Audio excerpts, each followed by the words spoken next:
반갑습니다. 공개 프로젝트는 파이어베이스를 기반으로 하는 플러터 앱을 만들 텐데, 만드는 것을 기본으로 하는데, 회원 로그인, 회원 가입, 회원 관리, 그리고 게시판 관리, 게시판 기능, 그리고 푸시 알림, 요 세 가지를, 요 세 가지 기능 구현을 목표로 합니다. 프로젝트는 보시면 GitHub, Through the Sky, SMS 여기에 소스가 있고요. 여러분들은 이 소스를 클론 하시거나 아니면은 포크 하시면 됩니다. 스타트 눌러주시고, 자, 그러면 저는 여기 멤버에 있으니까 클론을 하겠습니다. 그래서 제가 테스트를 한번 해볼게요. cd tmp rm-rf tmp 폴더 다시 올게요. 자, cd tmp 좀 많네요, 내용이. 자, git clone through the sky 아니죠, 이게 아니죠. github.com through the sky sms 여기다가 sms 앱이라고 할게요. 자, 지금 제가 한 거는 이 GitHub 프로젝트를 내려받았습니다. 그러면은 처음에 할 거는 파이어베이스를, 잠시만요. 지금 어느 분이 설거지를 하시나요? 설거지하는 소리가 나네요. 그 마이크 볼륨을 꺼주시면 됩니다. 마이크를 꺼주시면은 조용하게 들을 수 있습니다.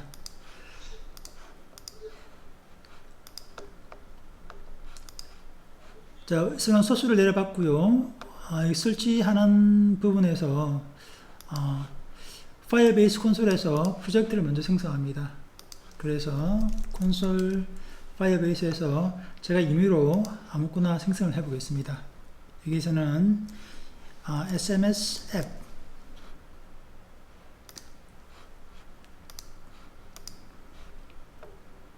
자, 이렇게 프로젝트를 생성하고요. 그 다음에 해야 할 것은 플러터랑, 그리고 아니요, 그 전에 앱을 생성하고 나서 파이어스토어를 사용할 거니까 파이어스토어에 권한 설정을 해야 됩니다.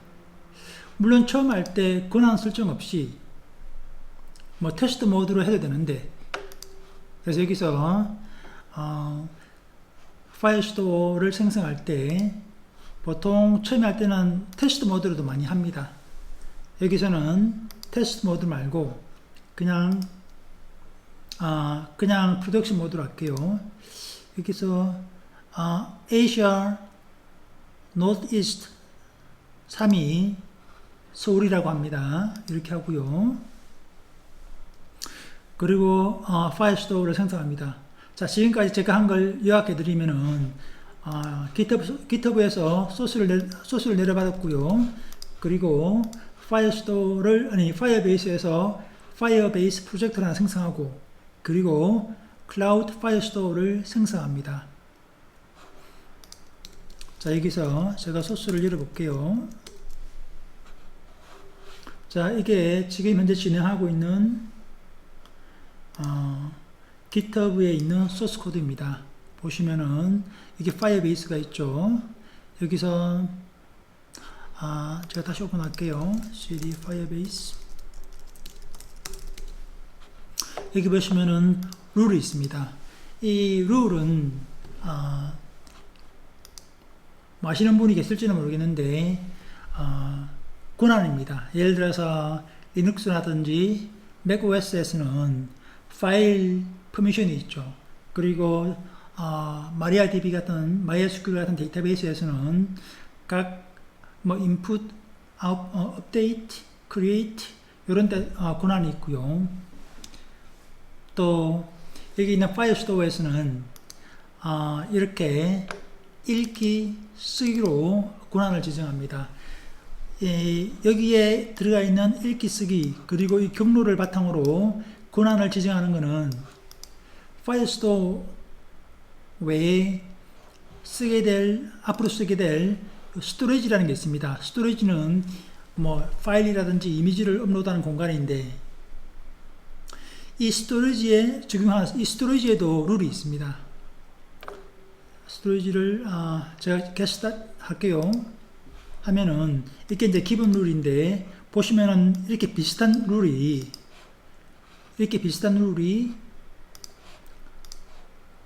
파이어스토어에도 있고, 그 다음에 이렇게 스토리지에도 있습니다.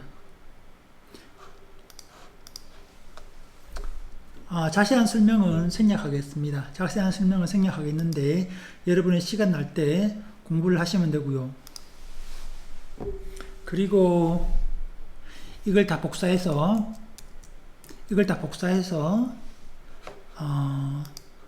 파이어스토어에서 룰스에서 여기에 그냥 집어넣습니다. 이거 다 지우고 붙여넣기 하고, 그 다음에 저장을 하면 됩니다. 이렇게 퍼블리시 하면 됩니다. 물론 저는 이렇게 잘 안 하는데, 이런 방식으로 안 하고 여기서 보여드릴게요. 어떻게 하는지. 근데 CMS 앱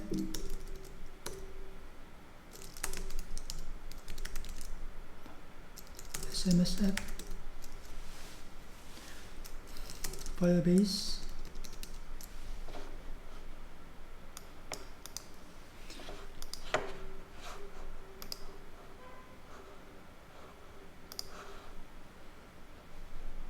명령어가 생각이 안 납니다. 그래서 명령어가 생각이 안 나서 이 명령어가 아마 이렇게 될 겁니다. 어떻게 되냐면은 firebase publish인가요? 봐야 될 것 같습니다. 명령어를 여기 있네요. firebase deploy only firestore. 그래서 이렇게 됩니다. 이렇게 하면은 룰을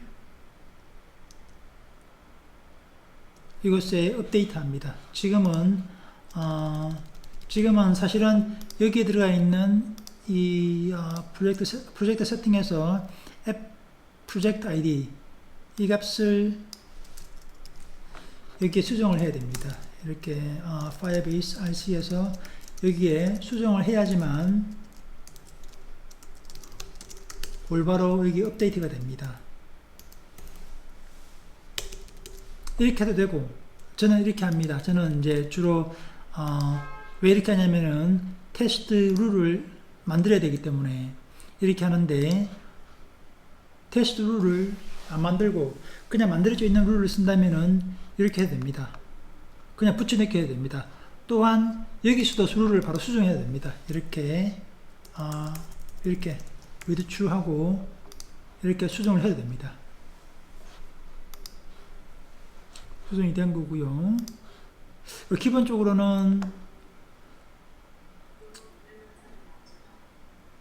read, write를 모두 false로 해주는 게 좋습니다. 자, 이렇게 하면은 이러한 권한이 파일 스토어에 지정이 된 겁니다. 여기까지 하고, 그 다음에는 플러터에서 파이어베이스와 접속하는 방법을, 연결하는 방법을 한번 해보겠습니다.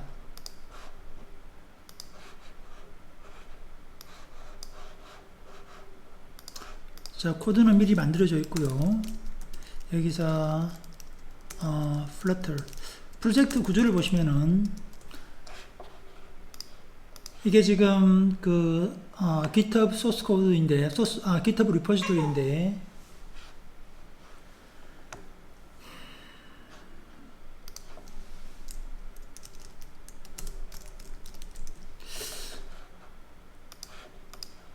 보시면은 이 리포지토리 안에 파이어베이스도 있고 플러터도 있고 뷰도 있습니다. 뷰는 자바스크립트로 홈페이지 만드는 거고요. 이렇게 하나의 리포지토리 안에 여러 개의 프로젝트를 두는 것을 모노리포라고 합니다. 이거를 이제 모노리포라고 하죠. 모노리포. 그래서 플러터 폴더 안에 그리고 다시 플러터 폴더 안에 v1이라는 폴더를 두고 그 안에 플러터 코드를 플러터 프로젝트를 만들었습니다. 그래서 cd 플러터 그 다음에 v1 그 다음에 이렇게 플러터 소스 코드를 오픈하고요. 그러면은 지금 이게 제가 작업하고 있는 소스 코드입니다. 그래서 여기서 엔터를 한번 누르면은 저장 한번 하면은 야밀 그 플러터 패키지를 다운로드 하고요. 그래도 에러가 있네요. 에러가 있는 이유는 에러가 있어야 되는데 없네요. 에러가 없어도 되나요? 잠시만요. 에러가 없어도 됩니다. 왜냐면은 에러가 없는데 그 이유는 원래 이렇게 폴더를 변경하면은 폴더 네임을 변경하면은 에러가 발생하는데 그 발생하는 이유가 뭐 아시겠지만은 여기서 기록된 이름이 여러분이 앱을 만들 때 만약에 ABC라고 플러터 앱을 만들면은 이게 이 이름이 ABC가 되고 폴더 이름도 ABC가 됩니다. 그리고 여기도 이렇게 ABC가 되는 거죠. 그런데 git 클론을 하거나 또는 소스를 내려받아 가지고 폴더 이름을 다르게 하면은 이 폴더 이름과 여기 이 네임이 다르기 때문에 이 경로가 달라져서 에러가 나게 됩니다. 지금은 결국은 이 v1이라는 폴더 이름이 똑같아 가지고 에러가 안 나고 있고요. 자, 그러면은 pubspec 야밀을 보시면은 이게 지금 제가 쓰고 있는 플러터 패키지인데 get을 쓰고 있습니다. 지금 제가 프로젝트를 진행하면서 제가 이제 데리고 있는 팀원이랑 같이 일을 하고 있는데 가장 중요하게 생각하는 게 최대한 간단하고 최대한 심플하게 가장 쉽고 가장 간단하게 만든다는 게 이 프로젝트의 목표입니다.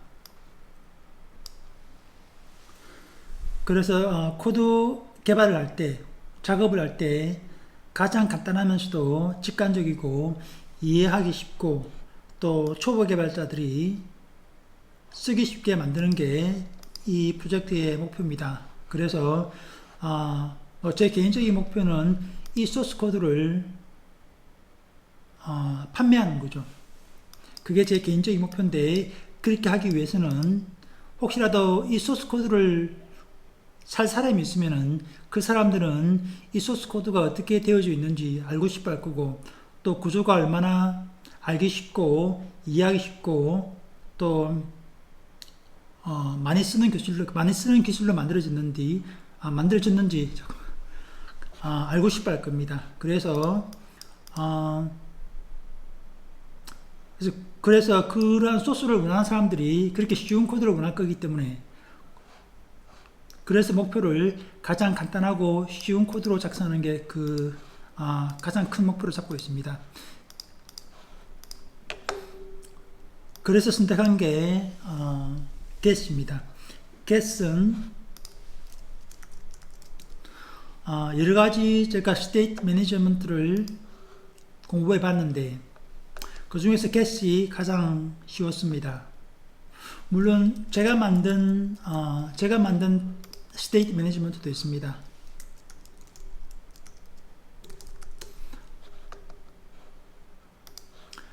왜 제가 만든 걸 보여드리냐면은 이게 쉽기 때문에 그래서 그 개념을 물론 스테이트 매니저에 대해서는 다 알고 계시겠지만은 제가 만든 걸 보시면은 굉장히 쉽기 때문에 이걸 먼저 한번 짚어보고 스테이트 매니지먼트가 이런 거다라고 한번 말씀을 드리고 싶습니다. 스테이트 매니지먼트는 하나의 어떤 정보를 데이터를 여러 곳에서 공유하기 위한 것입니다. 보통 이렇게 됩니다. 보통 이렇게 모델을 먼저 만듭니다. 어떤 스테이트 매니지먼트 패키지를 쓴다 하더라도 예를 들어서 뭐 프로바이드나 여기서 우리가 사용할 게덱스나 또는 뭐 블록이나 또는 모비엑스나 제가 만든 것 또한 이렇게 모델을 만들어 놓고 씁니다. 모델은 보통 하나의 클래스가 되고요. 그 클래스 안에 변수라든지 함수를 만들어 놓고, 그리고 필요할 때 이 스테이트, 이 지금 클래스가 스테이트인데, 모델인데, 이 모델의 값을 변경해 놓고 업데이트를 합니다. 이렇게 업데이트를 하면은 이렇게 리슨하고 있는 이 모델을 리슨하고 있는 이 위젯을 다시 그리게 됩니다. 다시 렌더링 하게 됩니다. 거의 모든 스테이트 매니지먼트 패키지가 다 이렇게 사용이 됩니다. 먼저 모델을 만들고 그 다음에 그 모델을 사용할 위젯을 이렇게 표시합니다. 그리고 이 위젯은 이 모델의 변화를 리슨하고 있습니다. 그래서 이 모델이 변경되면은 이 리슨하고 있는 위젯을 다시 그리게 됩니다. 대부분의 스테이트 매니지먼트가 다 이렇게 동작합니다. 우리가 사용할 getX도 마찬가지로 똑같이 그렇게 사용이 됩니다. 그래서 getX를 추가했고요. 보시면은 Firebase Core랑 Firebase Auth 그리고 Cloud Firestore가 있습니다. 여기서 Firebase Core는 Flutter 앱이 Firebase에 접속하는 역할을 합니다. 다시 말하면은 Flutter가 Firebase에 접속을 하고 싶다. 그러면 Firebase Core만 있으면 됩니다. 다른 거 아무것도 필요 없습니다. 그런데 Flutter에서 Firebase로 회원가입하고 싶다. 그러면은 Firebase Auth가 있어야 됩니다. 회원가입하거나 로그인을 할 때 그때는 Firebase Auth만 있으면 됩니다. 그런데 데이터베이스도 쓰고 싶다. Firestore 데이터베이스도 쓰고 싶다. 그러면은 Cloud Firestore를 추가하면 됩니다.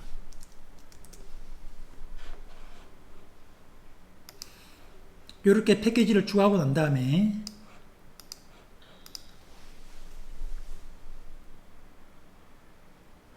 플러터를 설정해야 됩니다. 사실 맨 처음에 Firebase Core를 패키지에 추가할 때, 그리고 Firebase Core는 플러트가 Firebase에 접속할 수 있도록 해주는데, 사실 접속을 하기 위해서는 이렇게 패키지만 추가해서 되는 게 아니라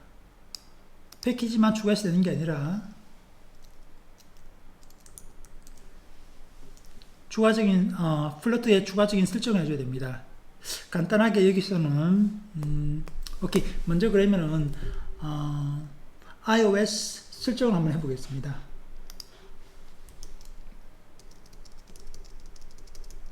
자, 지금까지 한 걸 설명드리면은, 요약을 해드리면은, 먼저 우리가 작업한 플러터, 제가 지금 작업하고 있는 GitHub의 소스 코드를 내려받아서, 그리고 그 안에 있는 Firebase Security Rule, Firestore 룰을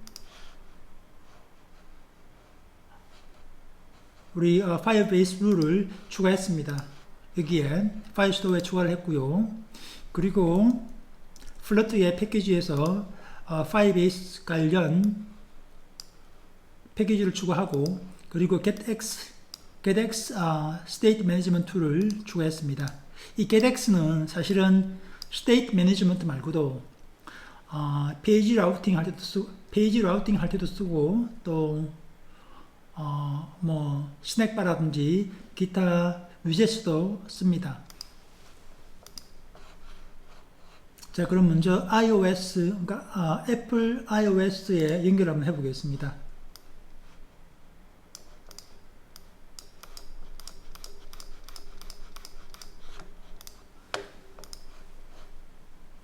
자, 이 에러가 나는 이유가, 자, iOS에서 먼저 보시면은 이게 뭐가 있나요? 이게 있네요. 이걸 먼저 지워줍니다. 이걸 지우는 이유는 이거는 이전에 제가 하고 있는 다른 파이어베이스 프로젝트에 사용되고 있는 구글 서비스이기 때문에 이거는 지워줘야 됩니다. 삭제를 하고요. 여기서 삭제를 하면 되나요? 여기서 삭제를 하고 하면은 이게 여기서도 삭제가 되나요? DNPS 여기서 플러터에서 비온 iOS에서 러너에서 오케이 여기서 삭제가 되었네요. 원래는 이제 삭제되는 게 정상인데 때로는 링크가 돼가지고 링크인가요? 삭제가 안 되는 경우가 있습니다. 물론 삭제가 돼야 정상이고요. 그 다음에 안드로이드에서 앱에서 이것도 삭제해 줍니다. 이것도 프로젝트마다 여러분들이 사용하는 파이어베이스 프로젝트라면은 파이어베이스 프로젝트에 있는 구글 서비스.json을 이게 넣어야 됩니다. 그래서 이것도 삭제를 하고요. 자, 그러면 세팅을 한번 해보겠습니다. 이게 이제 파이어베이스 프로젝트고 여기에 제가 금방 만든 SMS 앱 이 프로젝트에서 앱을 하나 추가하겠습니다. 여기 보시면 여기 버튼이 보이죠? 여기 앱 추가하는 거고요. 여기서 iOS에서 제가 com.sonob를 하겠습니다. sonob 그 다음에 SMS 앱 이게 iOS 번들 아이디고요. 자, 이걸 이렇게 하고 물론 이거는 이제 여러분들 임의대로 마음대로 지정하면 됩니다. 그리고 register 앱을 하고 제가 다운로드 폴더에서 미리 다운로드 된 게 있기 때문에 이걸 먼저 삭제를 하겠습니다. 왜냐면 여기에 다운로드 될 거거든요. 그리고 자, 이걸 다운로드 해서 저장을 합니다. 그리고 next 그리고 끝을 냅니다. 그 다음에 안드로이드 앱을 추가하겠습니다. 우리가 안드로이드에서도 테스트를 할 거니까요. 그래서 add 앱을 하고 안드로이드에서 마찬가지로 똑같이 sonob SMS 앱 똑같이 적어주고요. 물론 다르게 적어줘도 되는데 뭐 굳이 다르게 적어줄 필요도 없고 다르게 적어줄 필요가 없을 뿐더러 다르게 적어주면은 관리가 더 어렵습니다. 관리가 더 복잡해집니다.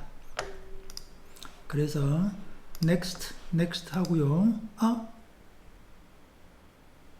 구글 서비스.json을 다운받아야 되는데 다운을 못 받았습니다. 제가 그냥 next를 눌렀네요. 그러면은 다시 여기를 클릭해서 설정에 들어가서 여기 있죠. 구글 서비스.json 요거를 다운로드하면 됩니다. 다운로드하면은 보시면은 이렇게 다운로드 폴더에 두 개가 들어가 있고요. 이거를 제가 복사를 해서 잠시만요. 복사를 해서 지금 현재 제가 작업 중인 안드로이드 밑에 앱 밑에 이걸 복사해 놓고요. 그 다음에 구글 서비스 info.plist 이건 iOS용이죠. 그래서 iOS 폴더 밑에 러너 폴더 밑에 복사를 해 놓겠습니다. iOS 같은 경우에는 엑스코드를 열어서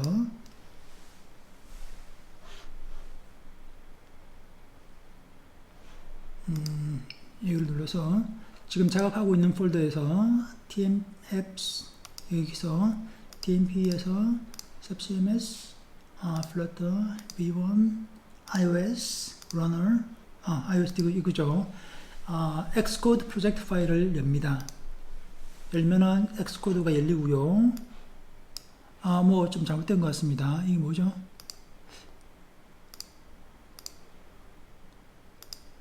제가 잘못 열었나요? 다시 한번 해볼게요.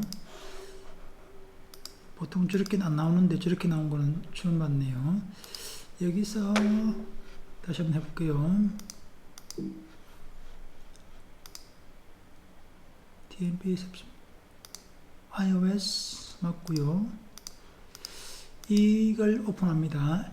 XC 워크스페이스 오픈하면은 자, 이렇게 된 영상인데 뭐가 좀 에러 파일이 보이네요. 자, 이거 무시하겠습니다. 어쩌면은 컴파일 할 때 이게 파드 관련 코드인 거 보니까 우리가 컴파일 해서 러닝 할 때 아마 이 에러가 사라질 것 같기도 합니다. 넘어가고요. 여기서 러너 탭 아래에 또 런업 탭이 하나 되어 있습니다. 그래서 우리가 일반적으로는 이게 지금 구글 서비스 인포 PD스트가 있죠. 일반적으로는 우리가 이거를 이렇게 집어넣어줘야 되는데, 여기에 집어넣어줘야 되는데 이미 들어가 있습니다. 그리고 다행스럽게 링크가 되어 있습니다. 보시면은 제대로 링크가 되어 있습니다. 원래는 어떻게 해야 되냐면은, 원래는 이거를 이게 이제 안 들어가 있을 거고요. 그래서 remove reference를 하고요. 자, 여기 있죠. 요거를 이렇게 끌어서 이 밑에 넣어줘야 됩니다. 이렇게 넣어줘야 되는데, 그래야지만 엑스코드에서 구글 서비스 인포 PD스트를 인식하는데, 조금 전에는 이미 들어가 있었고요. 그리고 여기 보시면 번들 아이디에 이 값이, 물론 이 값이 여기에 있는 이 값이랑 동일해야 되고요. 동일할 거고요. 여기에 있는 이 값이랑 동일해야 되고요. 그리고 이 번들 아이디가 어디 있죠? 번들 아이디가, 이 번들 아이디가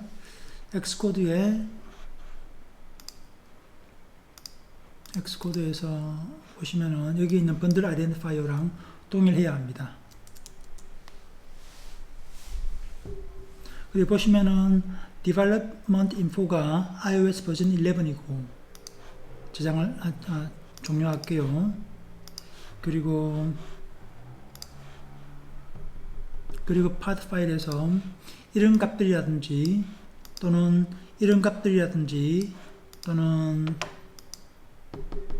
뭐 그런 값들이 이미 설정이 되어 있습니다. 이미 제가 프로젝트를 설정할 때 기본적으로 설정해 놓은 것들이고, 여러분들이 이 소스를 다운받아서 쓴다면은 그때는 이 파이어베이스에서 새로운 여러분들의 파이어베이스 프로젝트를 생성하시고, 그리고 앱을 추가한 다음에 구글 서비스 인포 PD스트 파일을 다운받아서 이 위치에 저장하고, 그리고 엑스코드에 집어넣으면 됩니다. 이렇게 하면은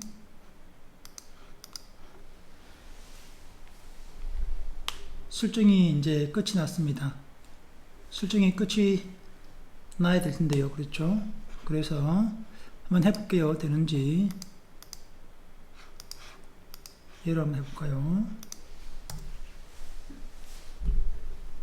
일단은 실행이 되면은 그때는 이제 코드를 제가 설명을 하겠습니다.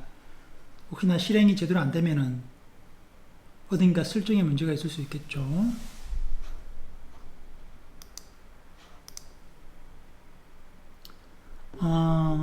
설정하는 게 플러터랑 파이어베이스랑 설정하는 게 익숙해지면은 굉장히 쉽습니다. 물론 익숙해지려면은 이제 여러 번 해보고 또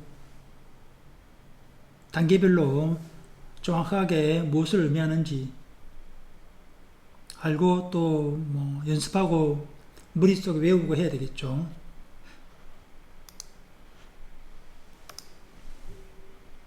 그리고 공식 문서에 나오는 게 플러터 뭐가 있죠? 파이어베이스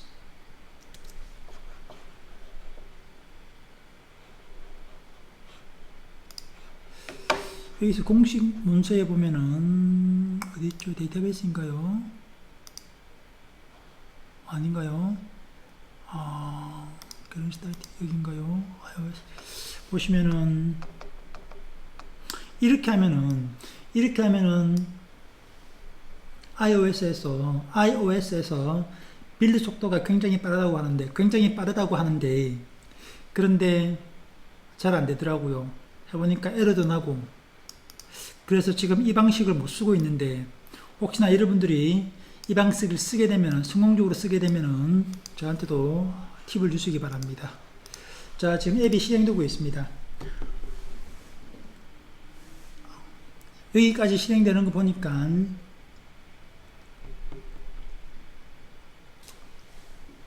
설정은 제대로 된 것 같습니다. 자, 그럼 소스 코드에 대해서 설명을 해드리겠습니다. 먼저 메인을 볼게요. 자, 메인에 보시면은 3개의 페이지가 있습니다. 그래서 버튼을 클릭하면은 각 페이지로 이동하고요. 보시면은 Get Material 앱을 쓰고 있습니다. Get Material 앱을 쓰고 있는데 이게 바로 getX에서입니다.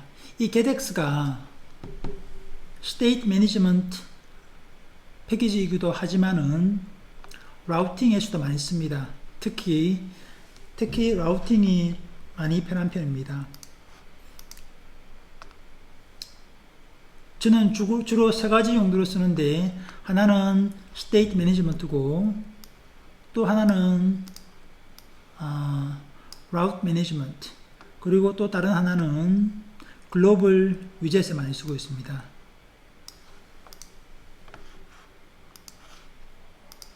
그래서 페이지 이동은 이렇게 합니다. 그리고 이전에 직접 라우팅을 할 때, 직접 라우터 버전 1으로 할 때는 이거를 따로 on generation인가 거기에 등록을 하고 조금 더 번거로웠는데, 이렇게 하면은 훨씬 더 쉽습니다. 메인을 보시면은 Firebase Initialize 앱을 이렇게 하고 있습니다.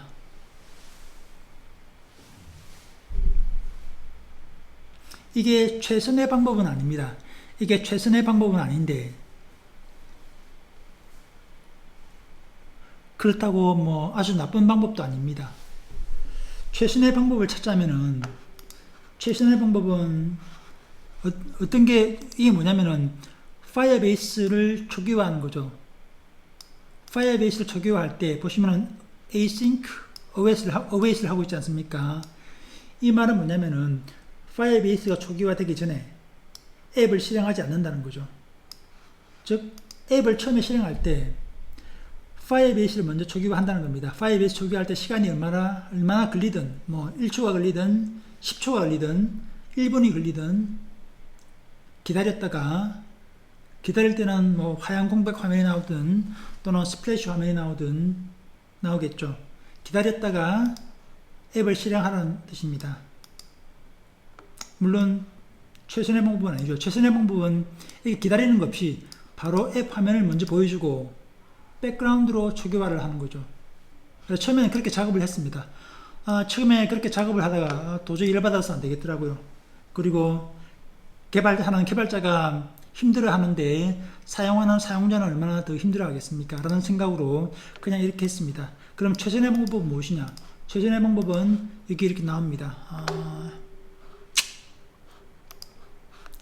최선의 방법은 어디에 나오죠? Authentication.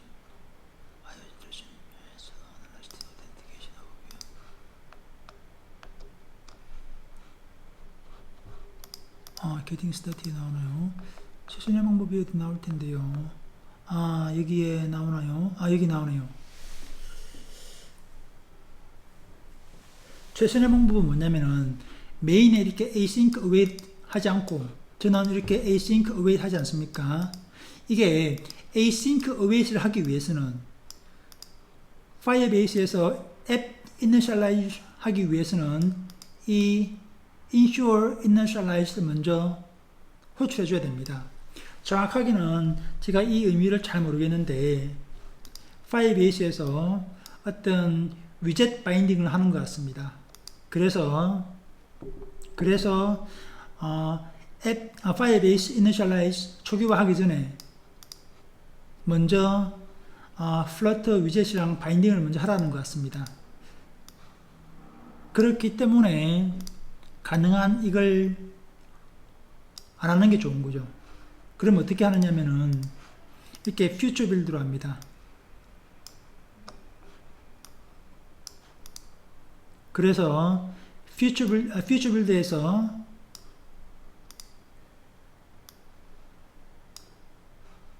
파이어베이스 앱을 이렇게 초기화를 등록하고, 초기화를 백그라운드로 하는 거죠. 백그라운드를 하면서도 이 앱 화면을 화면에 먼저 보여주라는 거죠. 그리고 백그라운드로 초기화는 계속 하라는 거죠.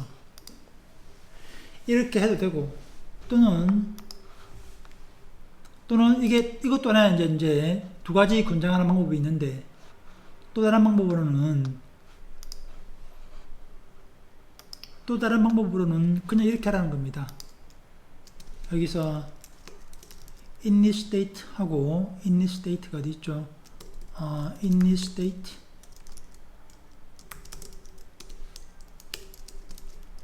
여기 왜 안 되나요? super init state. 자, 여기서 이렇게 하라는 겁니다.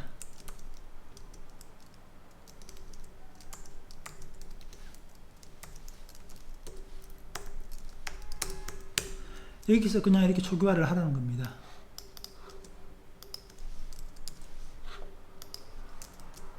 이렇게 하지 말고 이렇게 하라는 겁니다. 코드 자체는 간단합니다. 이 코드 자체는 굉장히 간단합니다. 알기도 쉽고요. 그런데 문제가 뭐냐면은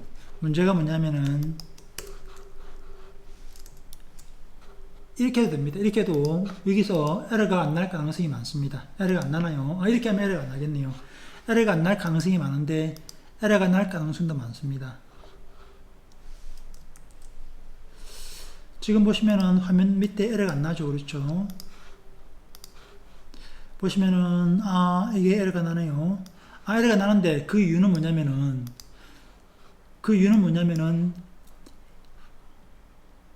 파이어베이스 초기화를 할 때,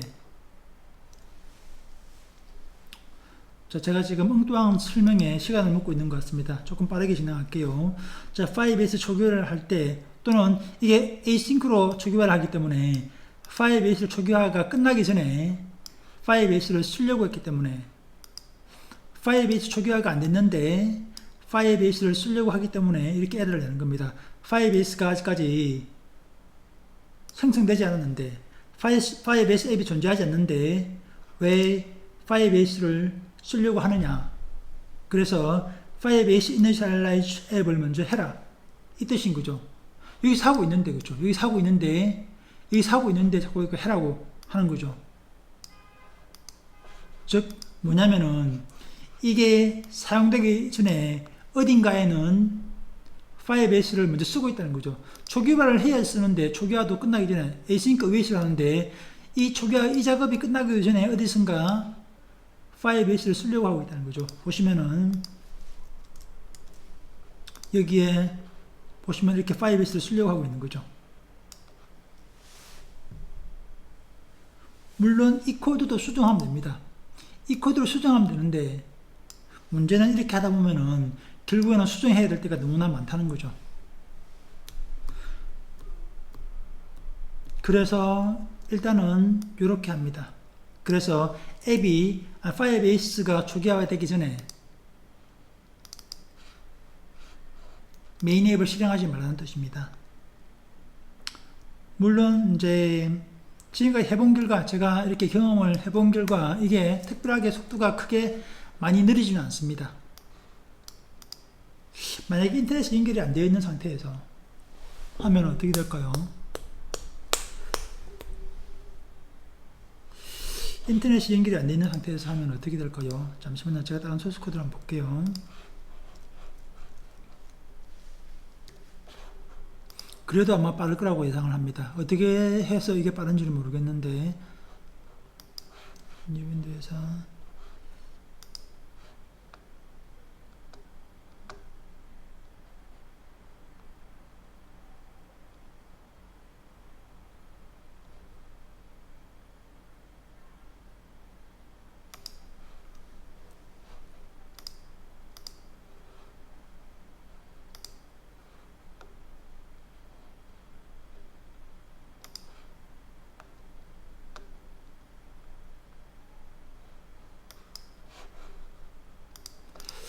자, 오프라인에서 이게 파이어베이스가 초기화될 때 이게 아마 인터넷 연결이 필요한지 모르겠습니다.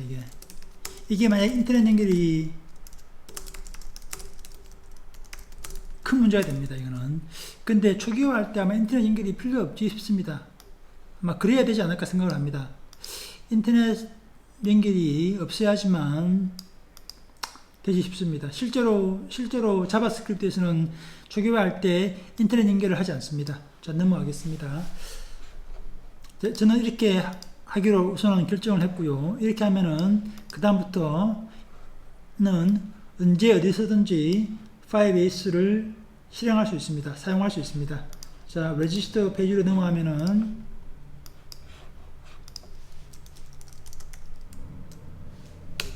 보시면은 이렇게 일반적인 회원가입 화면이 있습니다. 소스 코드도 직관적이고요. 뭐 따로 함수를 많이 만들거나 또는 뭐 작은 위젯으로 쪼개지 않았습니다. 지금 현재까지는. 그래서 입력 필드가 그냥 이렇게 1, 2, 3 있고요. 이메일, 패스워드, 그 다음에 닉네임 있고요. 닉네임 밸류 키, 뭐 키를 보통 많이 안 주는데 뭐 키를 안 줘도 됩니다. 그 다음에 컨트롤러는 입력되는 값을 가져오기 위해서 쓰는 거죠. 포커스는 이제 다음을 누를 때 포커스를 이제 커서를 이동하기 위한 것이죠. 뭐 굳이 없어도 되는 겁니다만은 있으면 좋죠. 그 다음에 키보드 타입은 이제 텍스트만 입력받을 건지, 이메일 어드레스 이렇게 하면은 이메일을 입력하기 위한 이메일을 입력하기 편한 키보드 타입이 나오는 거죠. 키보드가 나오는 거죠. 그 다음에 생년월일 이렇게 변경할 수가 있고요. 그 다음에 남자인지 여자인지 이렇게 변경하고요. 그럼 입력을 다 했다고 칩시다. 이렇게 입력을 했다고 칩시다. 그러면은 이제 우리가 서밋 버튼을 클릭하면은 여기 서밋 버튼으로 이제 내려오는 거죠. onPress async 작업을 하는 거죠. async 작업이 편할 것 같습니다. 그렇죠? 그래서 이제 여기서는 파이어베이스 auth 해가지고 파이어베이스 사용자 정보를 뭐 가입이든 로그인이든 사용할 수 있도록 이렇게 인스턴스를 만들고요. 그리고 create user with email and password 이렇게 하는 거 보니까 이메일과 패스워드로 회원 가입한다는 걸 알 수가 있습니다. 그리고 이 코드는 여기에 나오는 거죠. 그래서 여기 보시면은 여기 나온 코드 그대로 갖다 썼습니다. 뭐 여러분도 여기 나온 코드 그대로 갖다 쓰면 됩니다. 이렇게. 에러는 제가 따로 함수를 만들었습니다. 왜냐하면은 에러가 났을 때 제가 에러 함수를 따로 만들었습니다. 왜냐하면은 이 에러 코드가 이렇게 있는데 이것보다는 사실 더 길어질 수가 있고요. 또 이러한 에러 코드가 반복적으로 여러 군데 사용이 됩니다. 그래서 제가 에러 핸들링을 하는 거는 함수를 따로 만들었습니다. 지금은 함수가 이렇게 되어 있는데 앞으로는 함수가 더 늘어날 수도 있고요. 함수의 코드가 더 늘어날 수도 있겠습니다. 그래서 만약에 회원가입을 하다가 에러가 났다. 그러면은 캐치로 넘어오겠죠. 그럼 캐치에서 에러 데이터를 파싱해서 화면에 보여줍니다. 이렇게요. 보시면은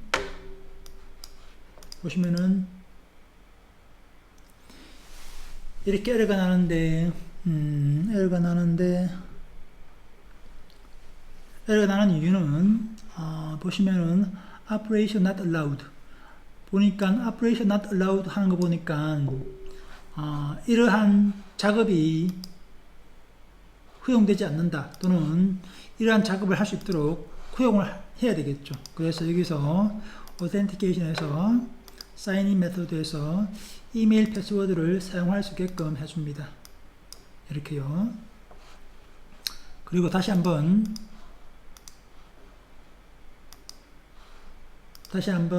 서밋을 하면은 서밋이 됐나요? 서밋을 하면은 왜 반응이 없죠? 죽었나 보네요. 이게 반응이 없는 거 보니까 죽은 것 같죠? 죽었네요. 어떻게 이런 일이 벌어질까요? 자, 이거를 죽이고요. 다시 실행을 해보겠습니다.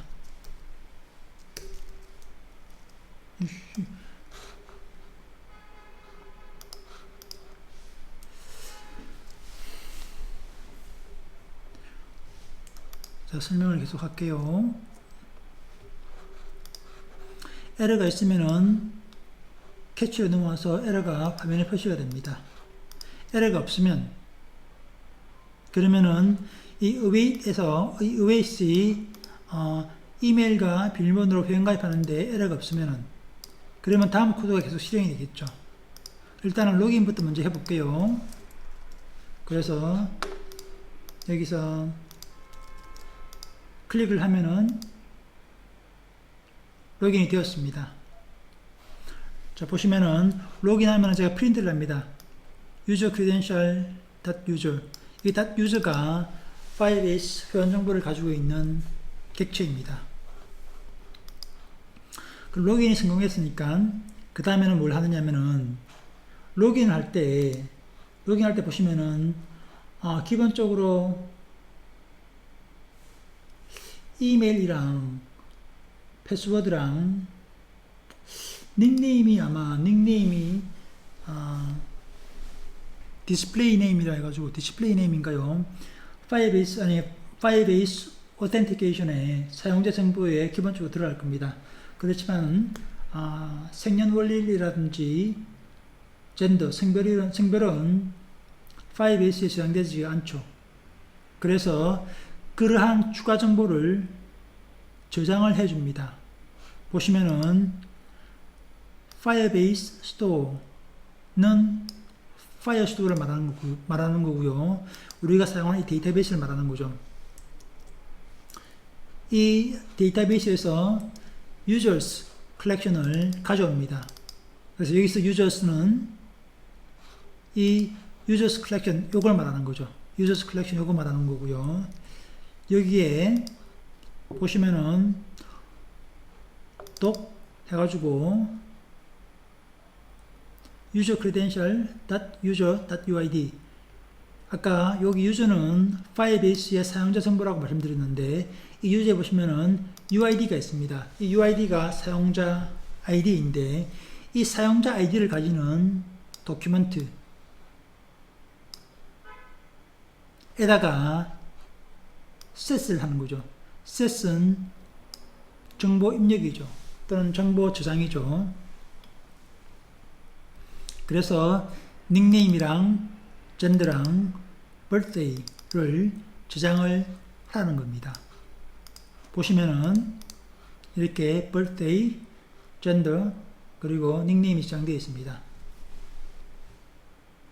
여기 보시면은 users 밑에 여기 문자 열 값이 있죠. 이게 UID입니다. 이 UID는 회원가입을 하거나 로그인을 하면은 UID가 이렇게 만들어집니다. 요 UID가 왜냐하면 그 UID로 우리가 도큐먼트를 이렇게 생성했습니다. UID set 이렇게 함으로써 요 users 폴더, users collection 밑에 도큐먼트 나 조금 전에 로그인한 사용자 UID가 되는 거죠. 그 밑에 이렇게 추가적인 닉네임, birthday, 그리고 젠더가 저장이 된 거고요. 그리고 만약에 다른 아이디로 로그인하면은 ABCD 숫자 2 이렇게 제가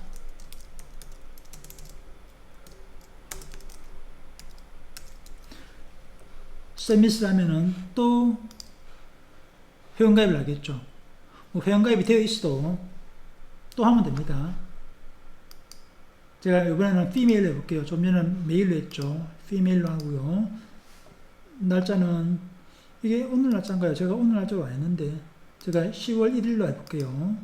그리고 서밋 하면은 새로운 도큐멘트가 하나 만들어졌습니다. 이 도큐멘트는 조금 전에 두 번째 로그인했죠. 두 번째 회원가입했죠. 그 회원가입한 사용자의 UID입니다. 보시면은 ABCD 숫자 2 있죠. 요 아이디의 UID입니다. UID가 도큐먼트로 이렇게 생성이 된 겁니다.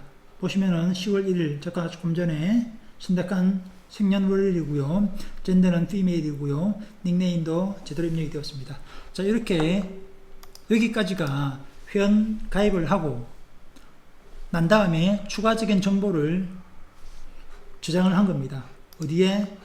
파이어스토어의 유저 컬렉션 아래에 도큐먼트는 그 회원가입한 사용자 UID로 해서 저장을 한 거죠. 그런데 보시면은 사용자가 이미 가입되어 있는 사용자 아이디로 또 회원가입을 하려고 하면은 에러가 나겠죠. 왜냐하면 이미 가입되어진 아이디가 이메일 주소로 또 가입을 하려고 하기 때문에요. 그래서 서밋을 하면은 에러가 납니다. 메일 주소가 이미 가입되어 있다고요. 한 가지 신기한 거는 보시면은 에러가 나면은 여기서 에러 났죠, 그렇죠? 에러가 나면은 여기 캐치로 바로 넘어와야 됩니다. 왜냐하면은 에러가 나면은 우리가 그 에러를 받으려고, 그리고 그 에러를 받아서 우리가 원하는 대로 처리를 하려고, 그래서 캐치를 쓰는 건데 이상하게 브레이크가 여기 걸립니다. 요거는 제가 오래된 문제인데 검색을 오랫동안 해봤는데 비주얼 스튜디오 코드에 문제가 있다고 합니다. 대부분 그런 의견이 많습니다.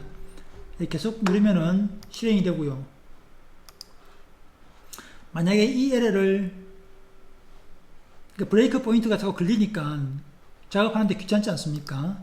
그래서 여기 uncaught exception을 풀어줍니다.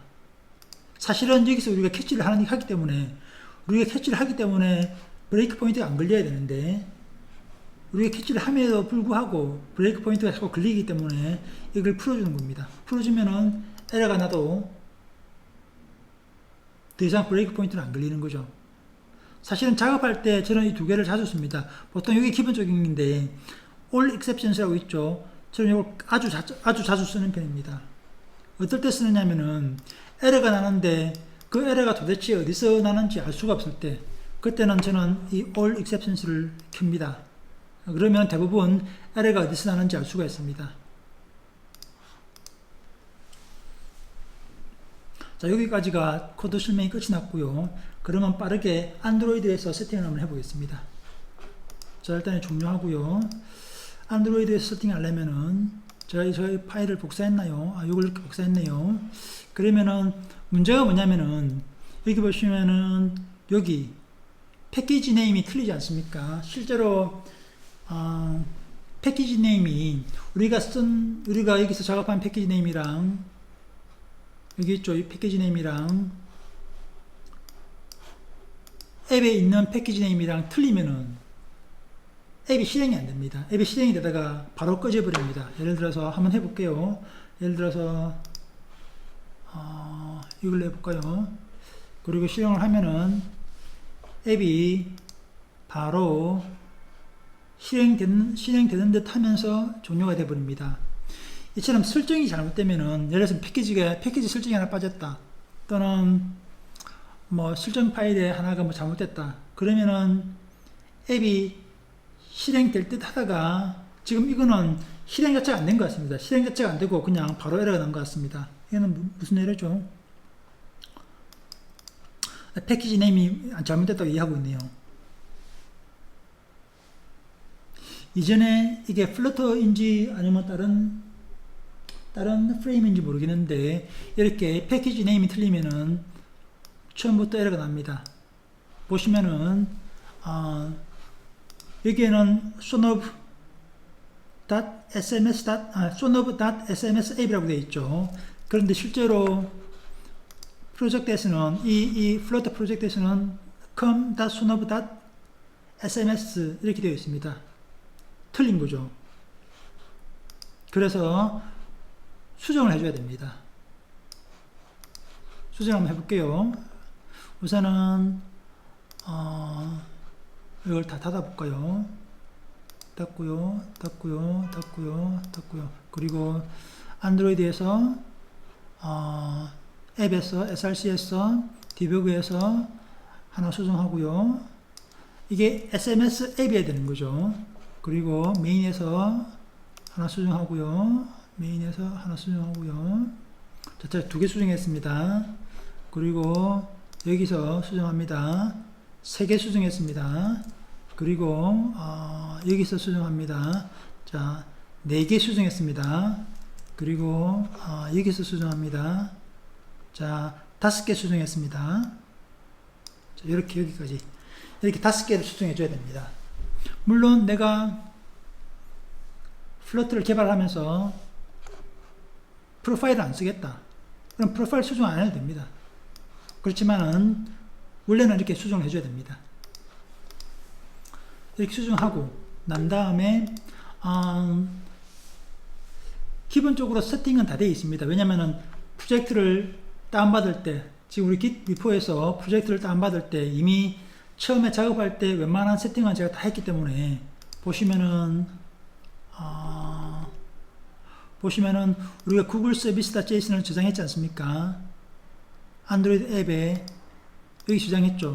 이거를 플러트에서 쓸 수 있게 해줘야 됩니다. 그냥 저장한다고 되는 게 아니라 플러트가 쓸 수 있도록 설정을 해줘야 됩니다. 그 설정이 어떤 거냐면은 그 설정이 밑에 이걸 추가해 주고요. 그리고 이걸 추가해 줘야 됩니다. 이걸 추가해 줘야지만 플러터에서 이 구글 서비스.json 쓸 수가 있습니다. 조금 전에 제가 엑스코드에서 보여드렸다시피 엑스코드에서 구글 서비스 info.plist 파일을 저장하고 드래그해서 엑스코드를 넣어주지 않습니까? 그게 엑스코드에서 그 파이어베이스 설정을 쓸 수 있도록 해주는 겁니다. 안드로이드에서는 비주얼 스튜디오 코드에서는 이렇게 해줘야 됩니다. 제가 조금 전에 설명드렸다시피 먼저 이거 추가하고 저도 외워보고 있지는 않습니다. 그리고 이거 추가해야지만 쓸 수 있습니다. 그리고 제가 조금 전에 수정했던 이런 것들 파일 패키지 네임을 변경해주고 그 다음에 SDK 버전도 변경해줘야 되죠. SDK 버전이 어디 있죠? 일단 늘리고 있나요? SDK 버전을 이게 아마 16일 텐데 처음에는 21로 변경해 주고요.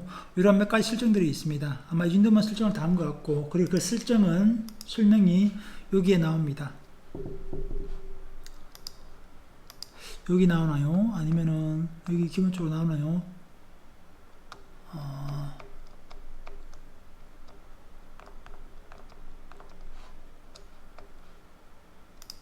이게 막 클라우드 파이어 스토어를 사용할 때 min SDK가 아마 필요한 것 같기도 하고요. 제 기억이 잘 안 납니다. 하여튼 여기 설정을 보면은 나와 있습니다. 설정이 어디에 나와 있을까요? 이거 아니고요. 설정이 어디 있을 텐데요. 안드로이드 인스톨레이션 찾아볼까요? 여기 나오네요. 그렇죠. 이 min SDK가 16인데 이걸 아마 여기서는 20으로 얘기하고 있네요. 그죠? If I have min SDK, then you must 이게 DEX 프로블럼이 또 있죠.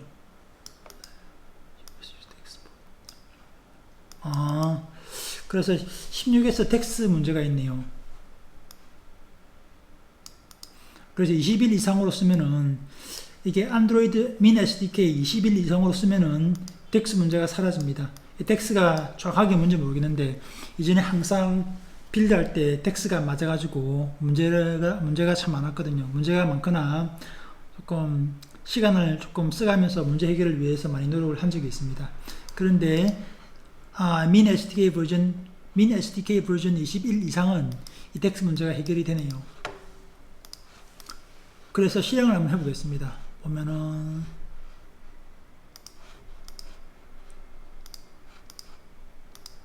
제가 all device로 실행을 한번 해볼게요. 실행이 될지 모르겠습니다. 자, 지금 보시면은 안드로이드랑 그리고 iOS 시뮬레이터랑 그리고 아이폰으로 세 개를 동시에 지금 실행을 하고 있습니다. 그래서 주로 작업할 때, 뭐 작업할 때는 주로 하나만 실행하는데 UI 작업할 때, 디자인 작업할 때는 항상 이렇게 여러 개를 동시에 실행해서 하고 iOS라든지 안드로이드에서 잘 보이는지 확인을 하고 있습니다. 그래서 보니까 지금 안드로이드에서는 실행이 되고 있는데 iOS에서는 실행이 되나요? iOS에도 실행하고 있고요. 아이폰에서는 실행을 하고 있나요? Waiting for 이게 하나씩 실행을 하네요. 보니까 실행이 안 되네요. 그래서 락이 됐다는 게 하나는 종료를 시켜야 될 것 같네요. 아, 이게 지금 사인하고 있네요.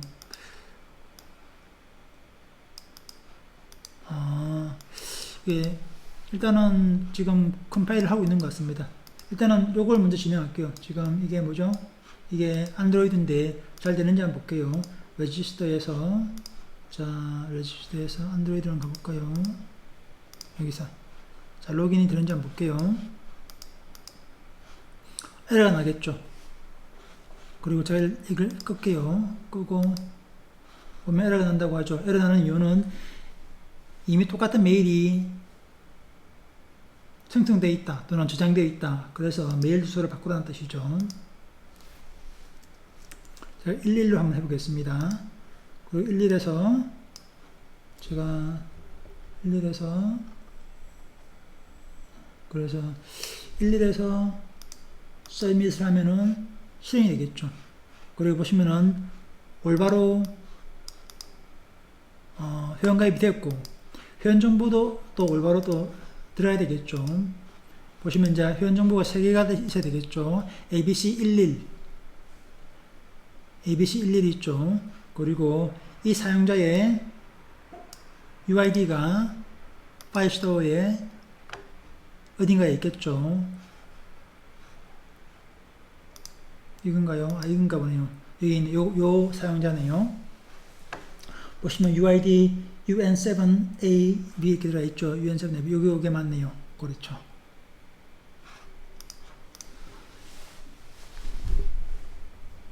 자, 코드 설명도 끝이 났습니다. 지금 현재 다 잘 되고 있습니다. 한 번 더 해볼까요? 제가 지금 핸드폰에서 한번 해볼게요. 이번에는 핸드폰에서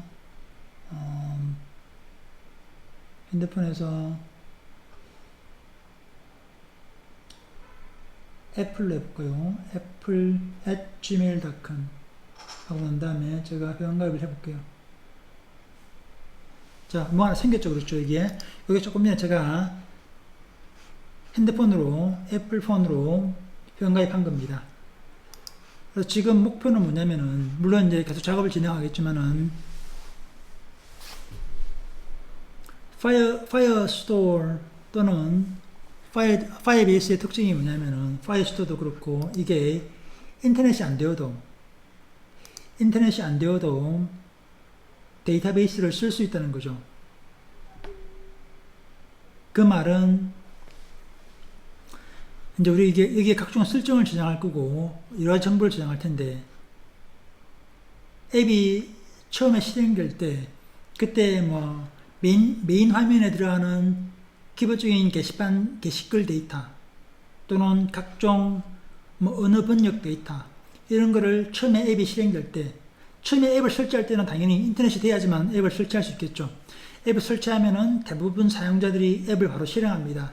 그러면 거의 뭐 한 99% 이상은 처음에 설치할 때 인터넷이 연결되어 있는 상태입니다. 그때 최초에 뭐 메인 화면 데이터라든지 설정을 최초에 이제 다운받게 되는 거죠. 그 다음에 사용자가 인터넷을 끄고 또 앱을 종료하고 그리고 인터넷이 꺼진 상태에서 앱을 실행해도 메인 화면이 잘 보이고 또 기타 다운로드한 설정 정보들이 다 그대로 쓸 수 있는 거죠. 인터넷이 연결이 안 되어도. 그리고 게다가 또 새로 글을 쓸 수가 있는 거죠. 인터넷이 안 되어도. 채팅을 할 수 있고, 물론 그 정보는 DB에 바로 저장이 되지 않죠. 다음에 인터넷이 연결이 되면은 그때 그 정보가 데이터베이스에 싱크 되겠죠. 그리고 누가 막 채팅을 할 때 인터넷이 연결이 안 된 상태에서 채팅을 한다면은 내가 채팅을 할 수는 있어도 다른 사람이 채팅하는 거는 볼 수가 없겠죠. 왜냐하면 인터넷이 연결이 안 됐기 때문에. 일단 목표는 그렇게 인터넷이 안 되어도 앱을 쓸 수 있도록 하는 게 지금 목표로 하고 있습니다. 자, 여기까지 오늘 세미나를 끝내도록 하겠습니다. 혹시 질문 있습니까? 질문이라든지 궁금한 점 물어보실 분 있습니까? 자, 그러면 없는 걸로 알고 종료를 하겠습니다. 고생하셨습니다. 자, 그러면 종료할게요. 자, 다음 세미나는 언제 할지 채팅창으로 알려드리겠습니다.